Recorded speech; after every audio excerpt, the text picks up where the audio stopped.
ভালোবাসো? আমি যেদিন মরে যাবো আমি মনে হয় বেশি দিন বাঁচবো না, বুঝছো? সত্য কথা। তোর তাড়াতাড়ি মরে যাওয়া উচিত।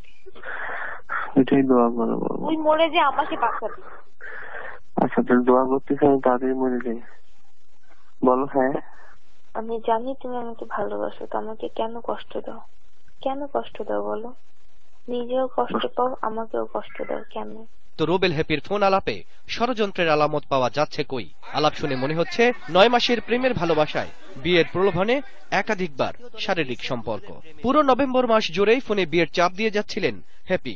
কখনো কৌশলে, কখনো রাগ দেখিয়ে এড়িয়ে গেছেন রুবেল হোসেন। বিয়ের জন্য নিজের ফ্ল্যাট রুবেলের নামে লিখে দিতে চেয়েছিলেন হ্যাপি। আচ্ছা রুবেল, বলো। আমাদের বাসাটা তো ছোট না? আমাদের বাসাটা তো ছোট না? তোমার বাসার চেয়ে তো ছোট। ধরো আমার আম্মু নিজের সামর্থ্য যতটুকু পেরেছে নিয়েছে। এই ফ্ল্যাটটা যদি তোমার নামে লিখে দিই তাহলে তুমি আমাকে বিয়ে করবা? কেন? এমনি। আচ্ছা, তোমার কি আগে একবার বিয়ে হয়েছিল নাকি? কি শুনলাম।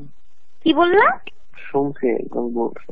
আমার আমার তো 100টা বিয়ে হয়েছিল, এটা বলে নাই যে বলছে?